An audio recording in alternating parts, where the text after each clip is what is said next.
Happy Monday morning, everyone. Happy Monday morning. It is August 22nd, 2022. So good to see everyone here this morning.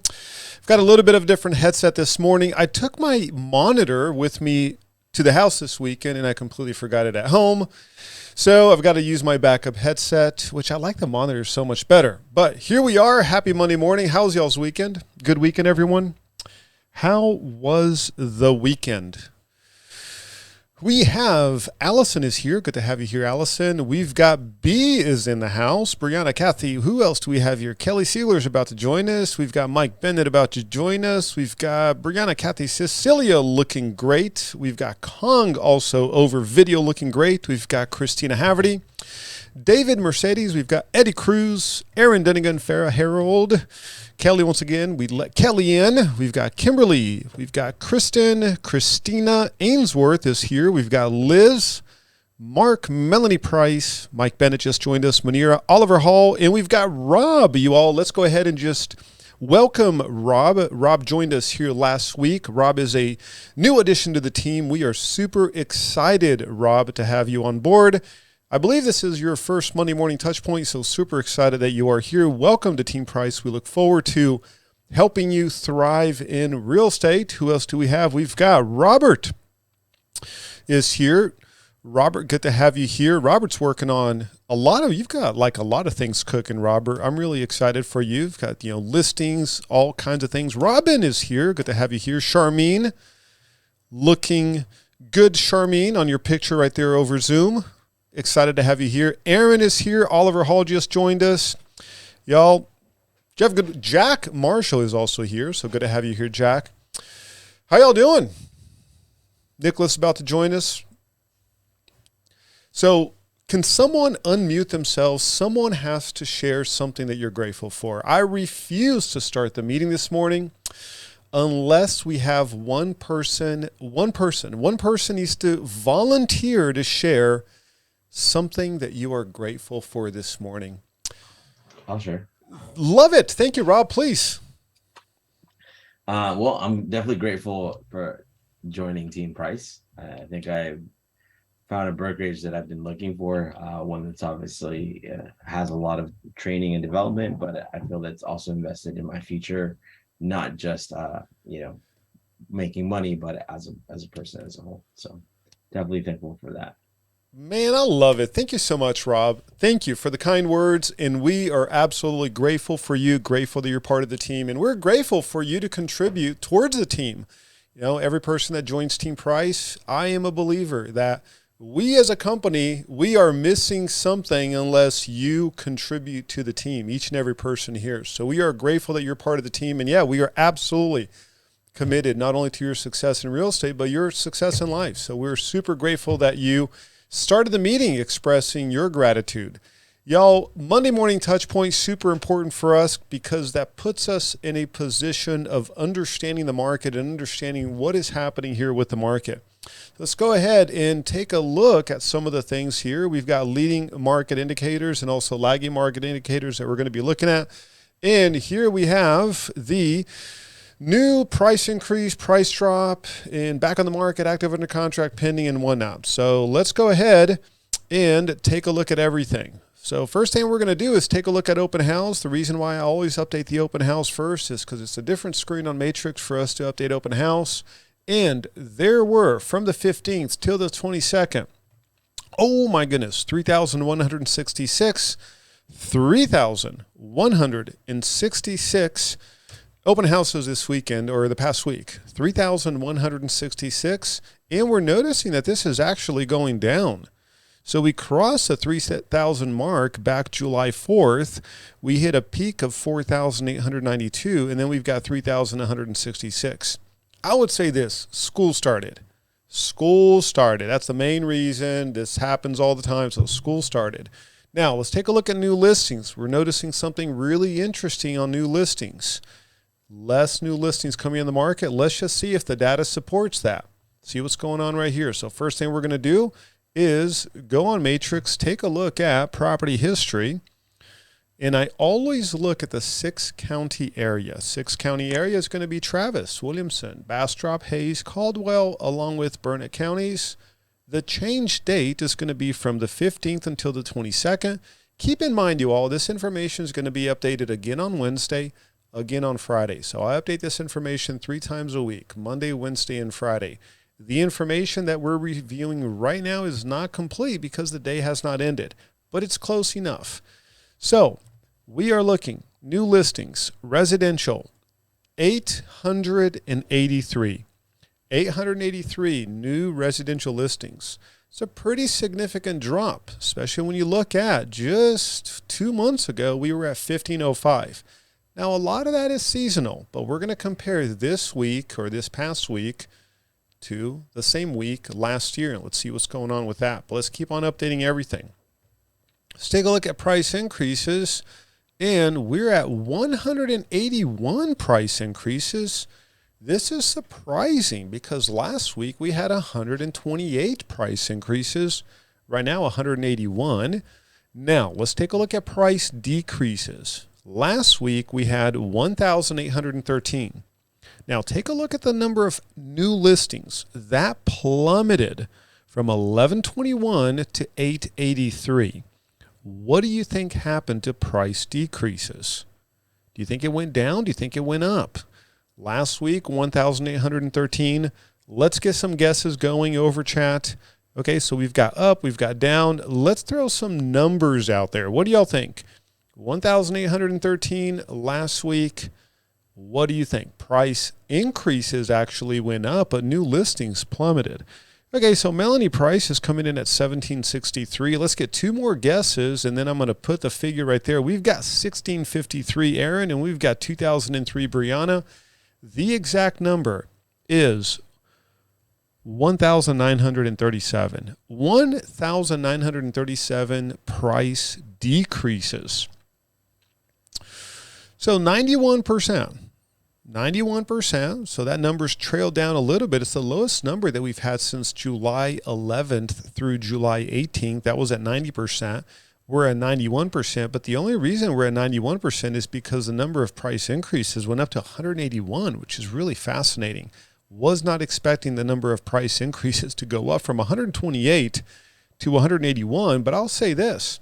I was expecting the number of price drops to go down this past 7 days, and it went up at 1,937. For me, that was quite surprising. Let's take a look at back on the market, see what's going on there. We are looking at 214 back on the market. What is that percentage? That is 24% back on the market. That is the highest number going all the way back to January 31st through February 7th. That was at 26%. Right now we're looking at 24%. In a normal rational market, the higher the back on the market, usually the hotter the market is. Now, we're noticing something really unique this time around that we haven't seen in a while on back on the market, that the vast majority of back on the market listings are what? New construction. We are noticing a erosion of under contract transactions on new construction. Anywhere from 25 to 30% of new construction contracts have terminated over the past 6 months, and more so over the past 3 months. Aaron said, why do you think that is? Cold feet interest rates? Right now, Aaron, I would say because we are in a deflationary market. That is why terminations are occurring right now. It's the why in the world would I purchase this property right now, today, when the neighboring property is selling for less? So we're entering a deflationary position in real estate. Prices are absolutely going down. From the peak of the market in May up until right now, we're looking at roughly 5.04% price drop so far. Some of that is going to be seasonal, but a majority of that, prices are going down. And that's not even the ones that are, that's just the ones that are selling. And we're noticing a massive number of price drops where they're not even selling. They're not even going under contract. Now, Jack Marshall has a question. What percentage of new construction back on the market? So right now, Jack, the figure that I'm receiving, and we've got national figures, and then we've got Austin figures. Austin figures are more in the anecdotal side of things. I'm talking to new builders. I'm talking to a little bit of the higher level, VP of sales, director of operations for new construction. And the figure in Austin is higher than the national figure. The national figure is right around 25% of new construction properties contracts are falling through. That's the national figure. In Austin, the number that I'm receiving from folks that are engaged in the office market, they're saying that at a minimum 35%, there are subdivisions that I personally know of where I'm speaking with those sales rep, with those VP of sales, director of operations, and they're saying, Dan, I've got subdivisions where 45 to 50% of our contracts over the past 4 months have fallen through. So a lot of things it's going to be subdivision based, but that's the figure right there. It's a massive, huge figure. Manira said, I heard debt to income ratio change for a number of buyers due to rates. It's a very good point, Manira, because as rates have gone up and their monthly payments gone up, and as we are entering a position, I mean, look at Bloomberg. Bloomberg actually issued a really fascinating article, and I'll bring this up, but a lot of lenders are increasing their lending requirements, and even a lot of lenders are unfortunately closing shop. Let me see if I can find that really quick. So Bloomberg lender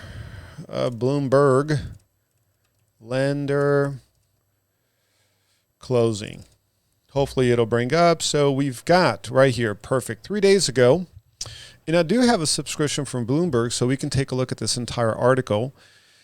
U.S. mortgage lenders are starting to go broke. After crises, banks account for less of the mortgage business. Independent mortgage lenders are seeing their credit lines cut. So if there's no credit line, they can't fund a loan. So let me keep on going. The U.S. mortgage industry is seeing its first lenders go out of business after a sudden spike in lending rates. And the wave of failures that's coming could be the worst since the housing bubble burst about 15 years ago. One of the things that a lot of people don't realize this about the last housing bubble and when the last housing bubble burst. A part of the reason why the housing bubble burst and why prices went down so fast is that you had well-qualified buyers that couldn't get a loan. So the lending criteria it overcorrected into you just couldn't get a loan. And then you had lenders that just could not fund that loan so what happens is you get a loan from Loan Depot or any Preferred Rate, Loan Depot, all of these lenders. You get a loan from them. Do they keep that loan? Absolutely not. They're going to sell that loan anywhere from 15, 30, 45, 60 days. They're going to be selling it to who? Fannie Mae, Freddie Mac. These are conforming loans. But they've got to have a credit line that funds that loan, right? So you go to closing and you get the money at closing. Oh, that's coming from a credit line. It's not like these banks are sitting on $1 billion worth of cash. It's a credit line. And they're just borrowing money, funding the loan, selling the loan, covering their borrowing costs, and then making just a little bit of the spread, paying commissions. It's a very low margin business. And a lot of these lenders, the intermediary lender, right? Not the folks like the Wells Fargo's, which, by the way, pulled back from lending. I don't know if you saw that.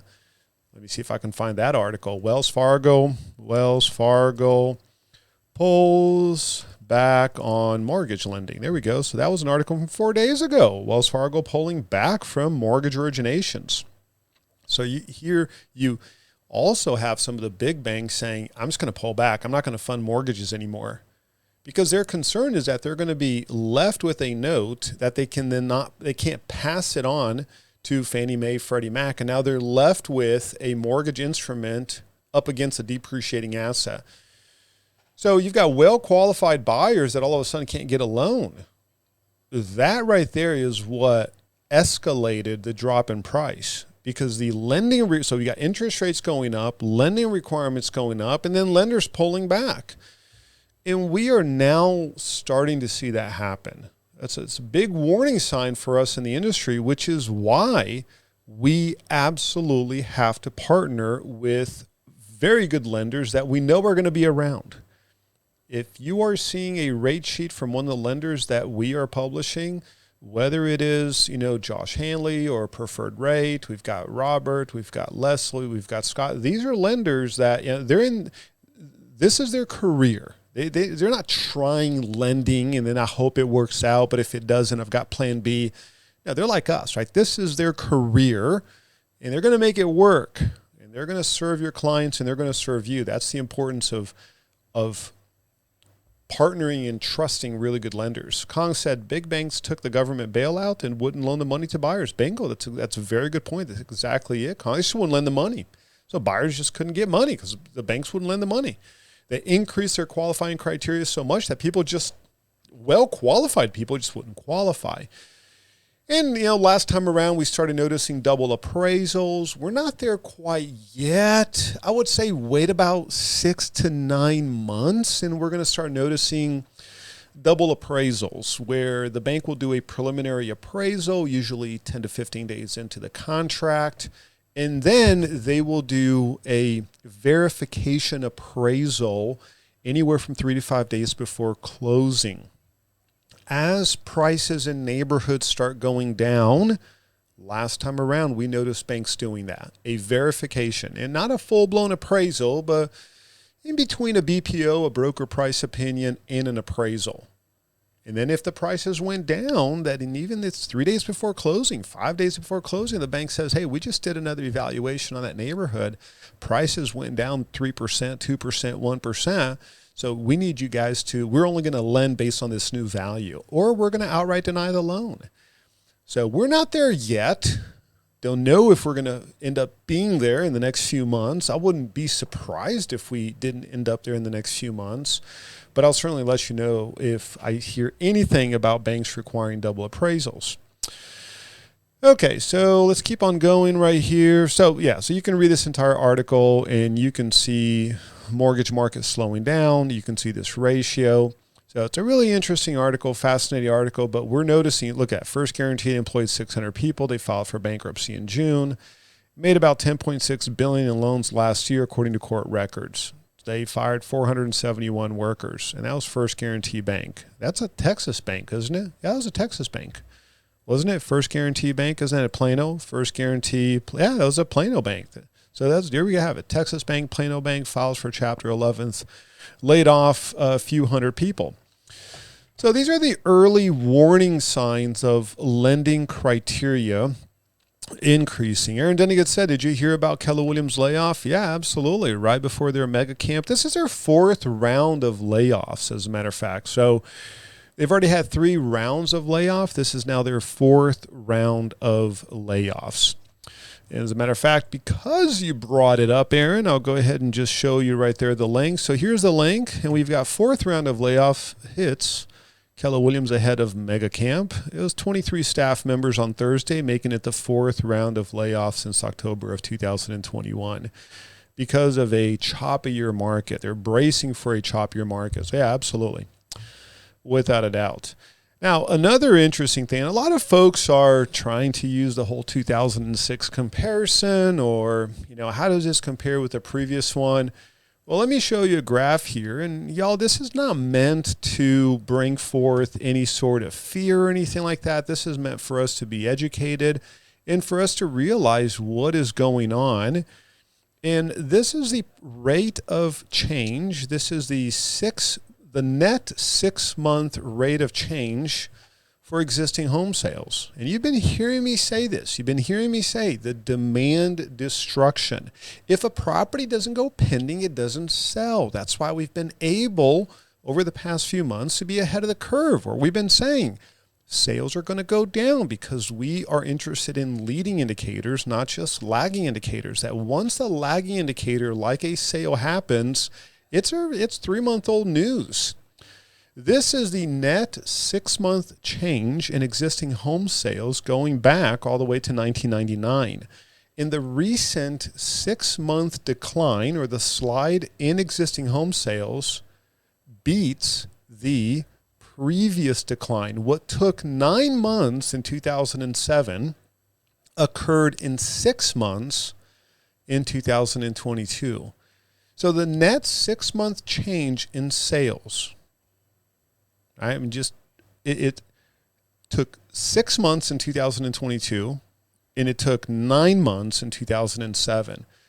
And we're noticing pendings actually dropping, continuing to drop.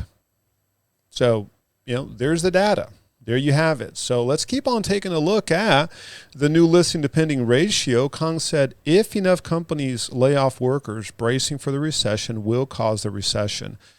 It's a very good point, Kong. It's a recession is coming, so let's decrease our costs. Well, what's the single most effective way to decrease your costs? To lay off workers. So your number one expense is employment. So then you lay off workers, and guess what happens? Well, then you have a recession. And it feeds on itself. You're absolutely right. It's a very good point.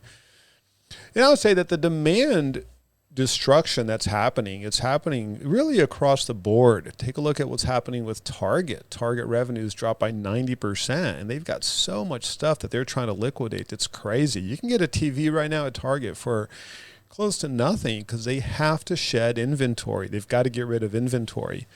And you've heard me say this before, the car market is next. Just if you're interested in buying a used car, just wait a little bit. Wait a little bit. The used car market, in my opinion, is going to be it's going to collapse. Just a matter of time. I give it months.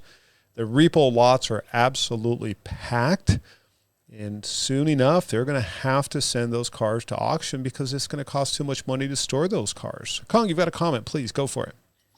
Yeah, I read an article probably about a month ago, and they said because of the delays in the delivery pipeline for various items, companies were ordering more than they normally order. Yeah.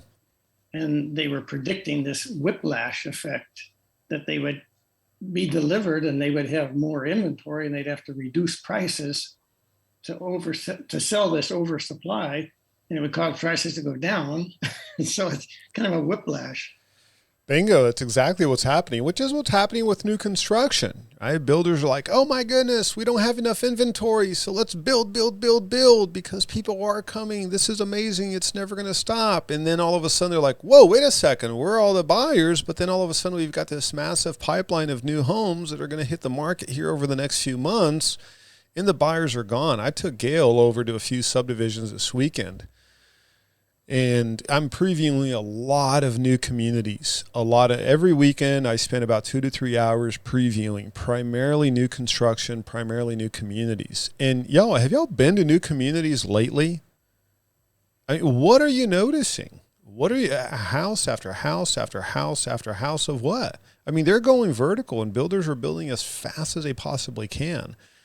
So we're going to see a massive increase in inventory here over the next 3 to 6 months. The pipeline is full of new construction about to hit the market. Let's take a look at active under contract, and we're looking at 505 active under contract. Now, this is where you can guess the pending. How many pending, you all? So last week we had 392 pending. The week before that 441. The week before that 505.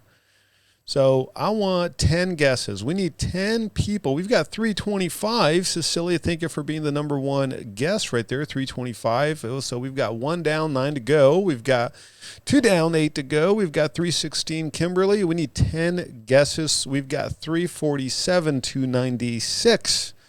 Let's keep on going. We've got 6 to go. Y'all getting closer. We're in the right direction. We're heading in the right direction. We've got 4 down. We've got 288. Mike, 327.9. That partially completed home. We've got Rob at 245. We've got Aaron at 260. We've got 2 more guesses that we need, and then I can actually give you the number. It's one way to get you all engaged. We've got 275, 1 down, 1 to go, 250. Okay, so the person that got the absolute closest is, let's see right here, Rob was the closest one. Rob came in at 245. The exact number, you all, it is a shocking 239. 239 pending. Okay, so this is where it gets interesting. Let's go ahead and compare. Let me go ahead and scroll down.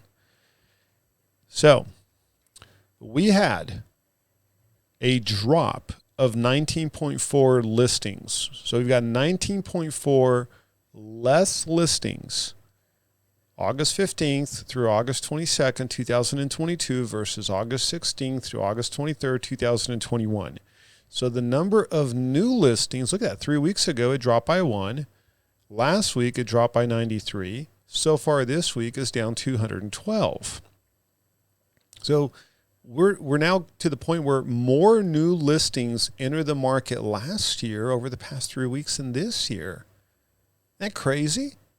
Now, I would say the reason why this is happening, this is conversations that I'm having. I was having a conversation last night with a friend, and he said, we were thinking about putting a house on the market, but not with these prices. That's what he said. Not with these prices. Yeah, the house down the street from us, it sold for $60,000 less than list price. And you know what? We're just not going to put our house on the market for that kind of money. We will just wait for the spring. Now, my question to him was, well, you're saying that that's the market, but this isn't the market? Like, this is the market. This is now the market. 6 months ago, you could have sold for 60 more. Now you sell it for this.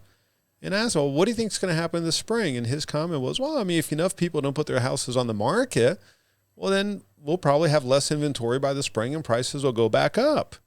That's a logical statement. I would agree with that to a certain extent, but that's where we have to look at the demand side of the equation. And look at this. You see, if the demand side of the equation remained flat, then that's a valid argument.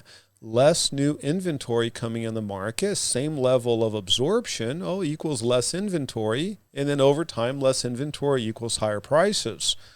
But look what's happening on the demand side of the equation. 760 less properties went pending in comparison to the previous year. That is a drop of 50%. That's a 50% drop in demand.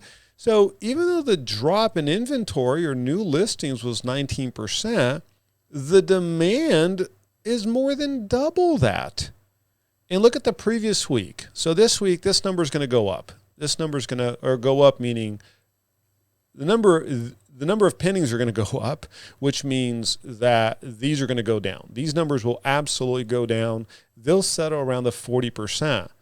But what's the trend line? Look at the percentage difference from 2021 compared to 2022. We're consistently at a 30% drop in demand. That's where we are. So far this year, we've had 8,672 less pendings so far this year. It's pretty amazing. It's all about demand at this point. The demand is not occurring.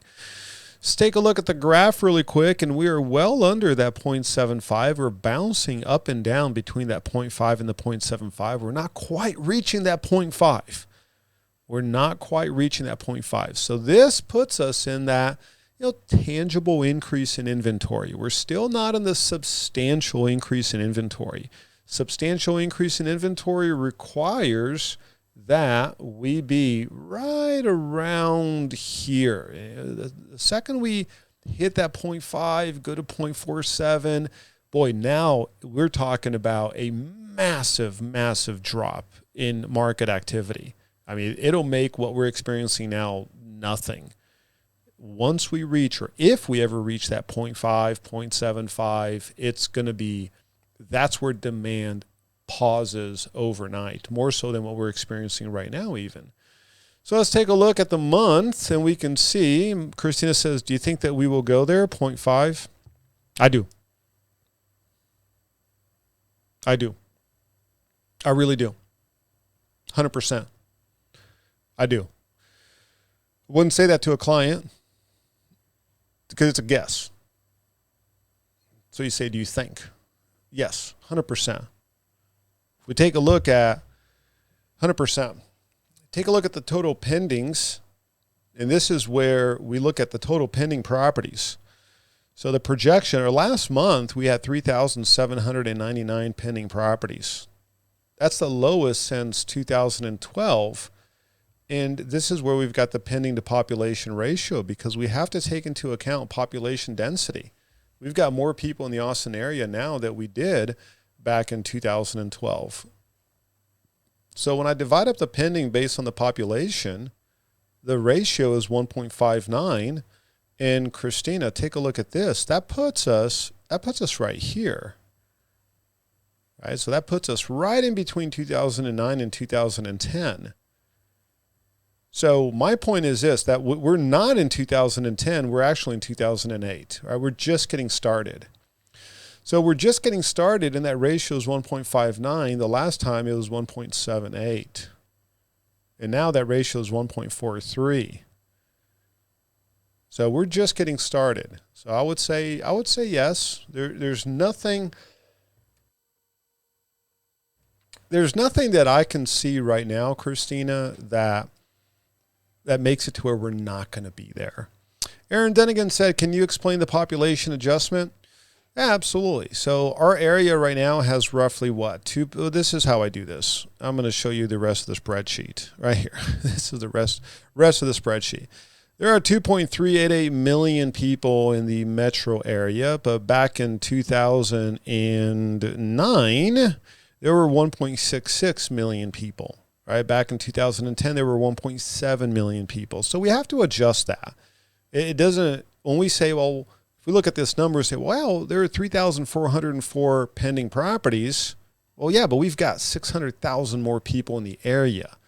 So you have to adjust the absorption based on the number of people that can absorb that product. It'd be no different if you were at a HEB and you're like, 20 cartons of milk sold. Oh, but 20 cartons of milk sold back in 2010. Well, yeah, but we had half the population chasing after that same product. So for me, it's important to adjust the absorption based on the percentage of people that can absorb that can actually go and get that product. So that's why I created this little ratio. For me, it makes sense. So there you have it. So then we've got the monthly, and we can see this is, for me, it's encouraging. I actually like this one. If you take a look at this, we went from 0.58 to 0.61 to 0.65. So the ratio is increasing a little bit. As of now, the worst month was June at 0.58. Now, we have to ask ourselves the question, well, why is that ratio increasing when price drops are increasing? So, and keep in mind that ratio for some of the newer agents, or if this is still not clicking, the new listing to pending ratio, you get everything that's new on the market plus everything that came back on the market. You divide that by everything that left the market, active, under contract, and pending. And that's the new listing to pending ratio. And we can see that once you hit the 0.5, that is now a full-blown market crash. That's a crash. Bottom line, the data does not lie. We hit 0.5 October of 2008, 15 days after the Lehman Brothers collapse. We hit 0.45 the month of September 11th, 9/11/2001. 9/11, with the war in Afghanistan, with the residuals of the dot-com bust that affected Austin immensely, caused there to be a 4-year drop in price. I mean, real estate in Austin, y'all, was just, absolutely pathetic. You couldn't give properties away in Austin. There were city blocks. As a matter of fact, let me go ahead and just launch. Let me show you this really. This is so eye-opening. This is going to blow your mind, especially for some of the newer folks. I'm going to go to maps.google.com, and I'm going to go to downtown Austin. I'm going to go to the courthouse. So federal courthouse. So there we have it, Republic Square, federal courthouse. Let me go all the way and just do like the street view. I want street view. Come on. Why is this not giving me street view? Because I don't have my little person there. Perfect. Okay, so here's the courthouse, which, by the way, did you know that the organization or the body that selects architectural designs, they redid their manual like after this courthouse was built because they thought it was so utterly hideous that they're like, yeah, we can't build another courthouse like this. Isn't that interesting? So here's the Google Street View, and I'm going to go all the way back to 2007. Can I go before? Here's 2007. And this is when they actually, look at that. So they already started building this October 2007. So I'm going to go Austin, Intel, Shell, abandoned. downtown. Intel, Austin Intel. Oh, here we go. Demolishing of Intel shell. Austin's monument to the .com crash. When I moved here to Austin, that entire city block looked like this. I see a rainbow. Oops. You on the right side? Yeah.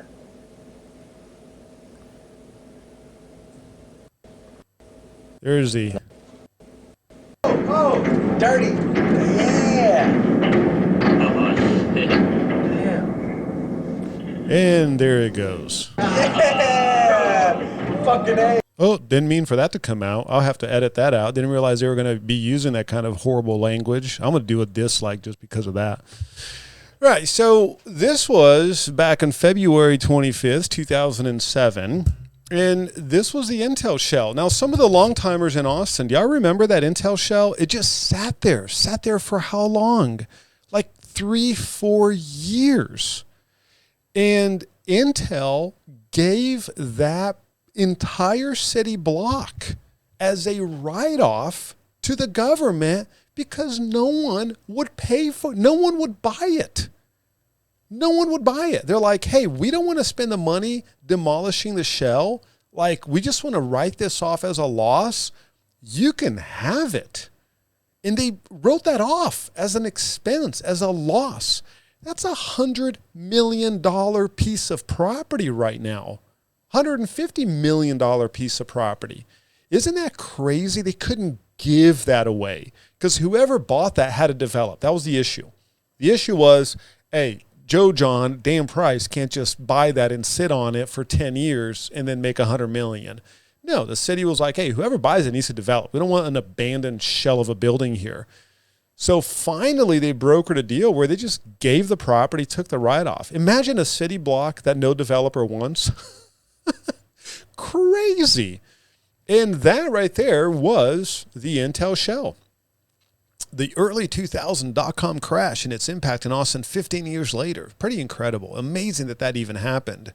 So that right there ties in with this. This was that entire period right here where the ratios kept on hitting 0.45, 0.47, 0.50, 0.45, 0.48. That was a crash. That was an absolute horrible market crash.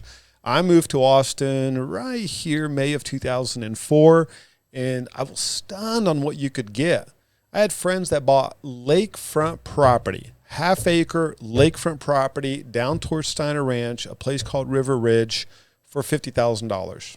Half-acre lakefront, $50,000. Couldn't give away properties like that. Melanie, you know who I'm talking about. Melanie and I have a mutual friend, and he owns a bunch of lots down towards that area. He was buying those lots, you all, for like $15,000. Half-acre lots, 1 acre lot. He paid like $40,000 for it.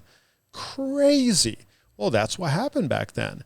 And of course, then we have a little small correction right there. And of course, it only hit 0.5 once, and then it stayed around 0.64, 0.62. We got very close to 0.52 2010. So if we just park around here, and forget these 2 months. I wish these 2 months deleted. That was the big flood. So you have to ignore these 1.25, 1.26. You just ignore that. But if we just park here for the next 3 years, 36 months, and we say the next year is going to be like this, well, then bingo. And we've got a market where we have 15,000 active listings, 18,000 active listings. We're on our way to that, towards that. So there you have it. Let's keep on going here really quick, and we can see this is the yearly information for so far this year. We're at 0.83 ratio. Let me show you the entire thing. We're at 0.83 ratio for the entire year. And if we ignore the first few months of the year, then forget, we're not at 0.83. We're closer to that, 0.61. That's the reality. So if we just simply ignore these first 5 months, we're at 0.61 ratio, as opposed to that 0.83 if we take a look at the entire year, 0.88 right now. So let me go ahead and save this. I'll be sure to upload this for the entire team. Let's go ahead and take a look really quick on the new listing. Let's take a look at new listings. I went ahead and updated the new listings under Insight and Statistics. This is all updated, active residential listings. This is all available in your personal subdomain. So let's take a look. We've got this morning 10,648 active residential listings. So let's see what's going on with those listings. 52.3% of all active residential listings have had a price drop so far. In Austin, that number is 53.6%. 3,084 properties have had a price drop. Only in the out of all the 3,084 properties, 53.6% of those have had a price drop. That's in the city of Austin. So one of the things that I'm being very disciplined about is taking a look at the ratio between a 0 to 5% price drop, 5 to 10% price drop, and seeing these two numbers reverse itself. That's what we need to look at. This is the next catalyst of the market, of the price drop speeding up. So far in Austin, the 22% is on the 0 to 5, the 16.7 is a 5 to 10, but let me look at some other markets. There we have it. First one to flip, Bastrop. We've got 21.5% of the active properties in the Bastrop area have dropped between 5 and 10%, 19.5, 0 to 5%. So you see what I'm saying? The price drops are accelerating and they're not going under contract. So you've got to price your properties exceedingly well right now. If you don't get an offer on a property in the first 14 days, and the property is priced right. That's the challenge right now, is that you could have a property that is priced right. You could say, Dan, it's priced correctly. Look at the comps. Look at the active. It looks good. It feels good. It's priced right. If you don't get an offer in the first 10 to 14 days, it's a 5% price drop. And then a subsequent 1 to 1.5% price drop every 7 to 10 days. And you can do what's called borrow from the future. So instead of doing a 1 to 1.5% price drop every 7 days, what you do is you do a 3% price drop for the next 14 days. And then 14 days later, you do another 3% price drop. Melanie said, just hit a price drop. So tell us about that, Melanie. Well, we were at $399 and we are now at $389.9 because we went under what the other house was. They dropped to $395 and then went pending within like 5 days of that. And I was like, yeah, we need to do better than that. Like they went pending and that's great, but we need to be like a little lower than that. There you go. And what was your client's take on that? She I already prepped her for it last week. And I told her, I was like, if we don't get an offer this weekend, we have to drop the price. Okay. Period. There you go. Yeah. There you go. So, you're prepping your clients, you're having the conversation with your clients, which is exactly what you have to do. So way to go. Take a look at Cedar Creek. This is another one that flipped. You now have more active properties between the 5 and 10% price drop as opposed to the 0 to 5%. So take a look at this. This will give you this is a leading indicator to whether or not a market is experiencing an accelerated rate of price drops, where folks are no longer taking like the surgical instruments to the price drop. It's a guillotine, right? It's an axe. They're just like, drop it by 10%, drop it by 7%. That's what's causing these massive, massive price drops. So this information is updated. Take a look at that. And then the other information that I also updated this morning is the type of market, both for city and zip code. So this is all updated, all ready for you to use this week. We've got 14 zip codes right now that are in neutral market territory. The number one zip code as far as inventory right now, let's go take a look at it. We're looking at Florence. We are one property away in Florence, only one property away from a buyer's market. Only one property away from a buyer's market. Spicewood, we are 16 properties away from a buyer's market. So there you have it. All this information is updated. Now, let's take a look at the bond market and take a look at this, you all. What does this tell us right here? Can someone unmute yourself? Whoever wants to explain the bond market. We've got some newer team price agents, and for them, this might be a little bit overwhelming. What does this tell us right off the bat? What's going on right here? This is the 10-year Treasury yield. Go for it, Kong. when investors want a safe place to put money, they look at the bond market.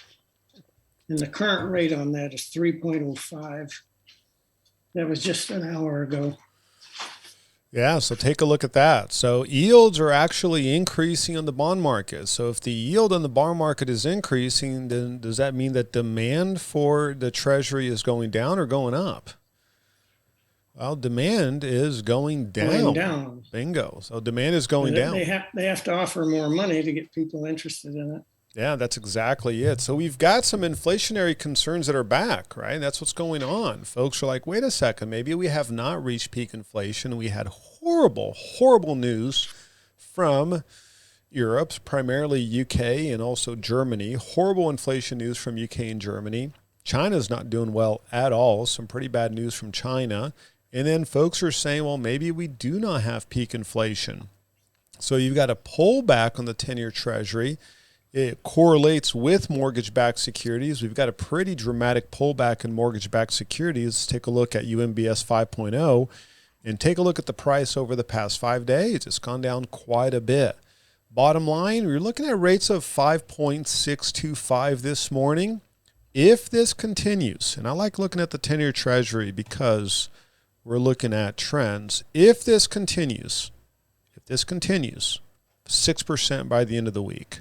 If this does not reverse itself very quickly, you're looking at 6%, forget towards the end of the week. Possibly end of the day, 5.875 in the next 2 days, we're now reaching 6%. Before today, rates were already at 5.625. Before today, before this news right here of a 4.8 basis point increase, and right now 5 basis point increase. So we're expecting rates to continue to go up, and there we have it. Kong said Friday the rate was 2.89. Today is 3.05. Bingo. It's going up. That's exactly it. So let's keep on taking a look at the weekly economic calendar. And we can see the 3-month and the 6-month auction. We don't have results quite yet. Take a look at the market right here. Market's down by quite a bit, 461 points on the Dow Jones, 249 on the NASDAQ. And the Chicago Fed National Activity Index came out better than expected. It came out at 0.27. Previous was negative. This is going to be a really big week for real estate news. We've got new home sales. That comes out tomorrow. I'm not optimistic with the new home sales coming out tomorrow. Not even close. They're saying previous was 590. They're saying 575,000. Y'all, I think it's going to be under 5. I think it's going to be under 500,000 personally. We'll see. I'm not going to put money on that, but I am not. There's no way, in my opinion, that it's going to go from a previous of 590 to 575. I think this number is going to come out under 500,000, and I think people are just going to their jaws are going to absolutely drop. But that's huge. It's a huge indicator that's going to be coming out. And then we've got Wednesday, a lot of mortgage information coming out Wednesday. That's normal. Wednesday is usually mortgage applications, refinance. Got durable goods coming out, pending home sales. That's going to be huge for us in the industry. Previous month, they're expecting a drop, or previous month it was a drop of 8.6%. The expectation is a drop of 4%. I think they're going to be absolutely wrong on this. I think it's going to beat the previous drop of 8.6. That's my personal opinion on it. I hope I'm wrong. I sure hope I'm wrong. I'm hope new construction sales come in at 625,000. I don't see it happening, but I don't look at national data as much as I look at local data. So all I care about is local data. This is national data. So could there be other markets out there that are going to resurrect new construction sales and all of a sudden it's great news on the national side? It absolutely could happen. Personally, I don't see it. Then we've got Thursday, big one. Melanie Price over chat said, I have so many sales reps reaching out with inventory. They're getting super desperate. Y'all, you've got to tour, and I know you're doing this, a lot of you are doing this. You've got to tour new construction neighborhoods just to get a feel for what's happening, just to get a feel. And it is really eye-opening what's happening. And go in there. The other thing that I'm noticing is that some builders are, the map, the beautiful, gorgeous map showing all the home sites and showing, the red sold, the yellow under contract, the green available. Those boards are gone. Some of those boards are gone. They remove the boards. They're like, yeah, we don't want people to see how many properties are currently available. So I'm noticing builders removing the map. Right? So they're trying to keep it hidden that they have so much inventory. Really fascinating what's happening with builders. We got GDP information and then PCE, personal consumption expenditure. That is huge. This is a very important week for us. Very important week for rates and for real estate. So we'll certainly be on the lookout for that. Making sure that we give you all the latest and greatest. Melanie said they don't have enough green pins. There you go. That's what you should do. Go to a new construction and give them like a bag of green pins. It's like, hey, here you go. Let's talk price right now. Let's negotiate price. Now, I'll say this, you all, when the market is super hot, we're going to call it like it is. When the market adjusts, we're going to call it like it is. And I'm going to keep on saying this. This is an amazing opportunity for you to continue to have these conversations with clients on the listing side. You've got to price your listings accordingly. You've got to have these conversations with your sellers. And this is market share time. This is pack your pipeline time. This is what this is about. Pack your pipeline as much as possible. Folks are buying. They're always going to buy. Folks are selling. They're always going to sell. But this is the opportunity right now to pack your pipeline. That's why we started the year saying, market like you're in a recession. That's why we started the year saying that, because all the data pointed to this happening, and then here we have it. Let me see if there's anything else that we want to go over, and otherwise we'll get going for the day. Christina said, what are your thoughts regarding rent? Seems like it's taking longer to lease properties. Also seeing price drops. Very good point, Christina. We touched base a little bit of this on Friday, towards the end of the meeting on Friday. I even mentioned that we're noticing some really interesting slowdown on rental properties. Very interesting. So we touched base a little bit of that, we touched base a little bit on Friday. Let me go ahead and just get the meeting right there. Just give me 1 second so I can pull that up. Rents are always going to be, the rental market's going to be a lagging indicator to the sold market, and usually about a 6-month lagging indicator. But you're absolutely right, Christina. We are without a doubt noticing a pullback on rents. I mean, even over the weekend, I lost one of my tenants. She went up and left. I mean, of course, we're going to keep the deposit and we're going to release the place. It is what it is, but just picked up and left, gone. So there we have it. But we are absolutely seeing a lot of pressure on the rental market, and we're seeing an increase in inventory in the rental market that shouldn't be happening until the November, December timeframe, and it's happening right now. So it's a very good point. I'm glad you brought that up. We're on top of it. We're going to keep on looking at this. So it is happening. It is happening. Not as much as on the sales side, but it is happening. So take a look at the meeting video on Friday. The last part of that meeting, we went over some rental information that's pretty eye-opening. Anything else? Let's go ahead and put the bond market back here, and it keeps on going up, y'all. We're at 5 basis point increase right now, 3.27, 5.2 basis point increase right now.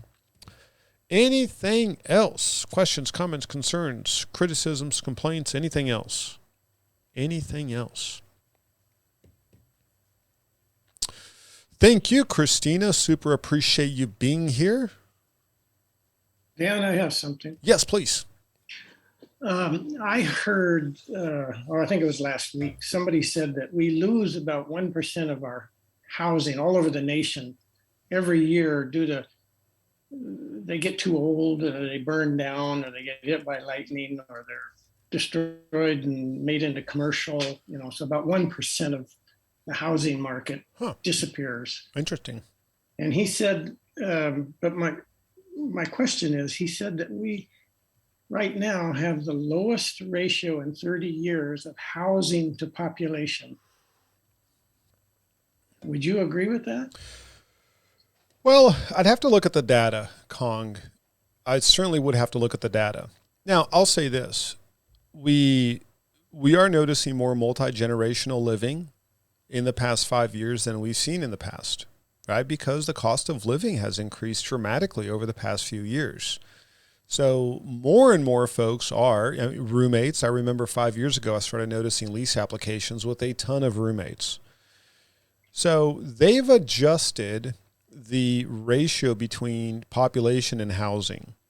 At one point, it was 1.67 and then 1.9 and then 2.3.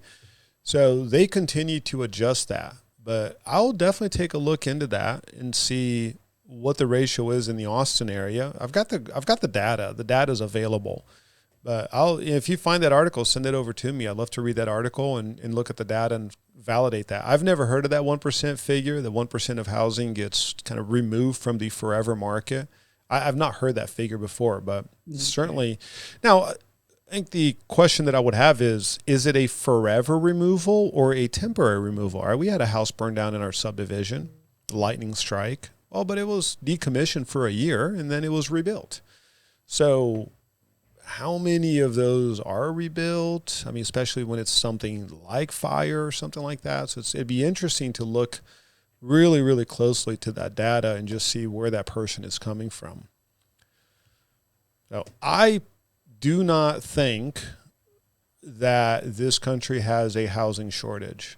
Absolutely not. I'm not in the camp that says that this country has a housing shortage, personally. Okay, well, that's where my question was, not particularly the 1%, but he was saying we had fewer houses per population, per ratio now than we've had in 30 years. And that was what I was questioning. Yeah, and it'd be really easy to pull that figure. I mean, I can pull that figure in just a few minutes. Just go to the Fred website, add those two variables, and just get the ratio. So that'd be a very, very easy ratio to pull.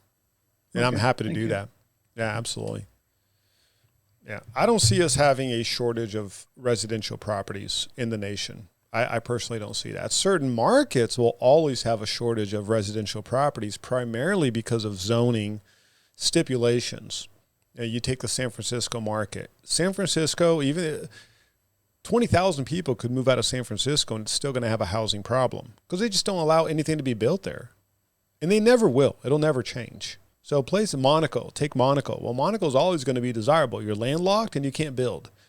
So, 50,000 people could leave and they're still going to have a housing shortage. So San Francisco is a peninsula and it's surrounded on three sides by ocean. So you can't expand very much. Bingo. That's exactly it. Can't happen. It's not going to happen. Well, y'all, it is exactly an hour. I want to honor y'all's time. If you have any questions, comments, concerns, criticisms, complaints, please let me know. Here to help. We've got broker Q&A tomorrow. If you've got any questions, please send it my way. Broker Q&A tomorrow at 10 a.m. Then we've got a meeting Wednesday that's going to be contract. We're doing every other Wednesday contract proficiency. This next Wednesday, we're going to be doing contract proficiency.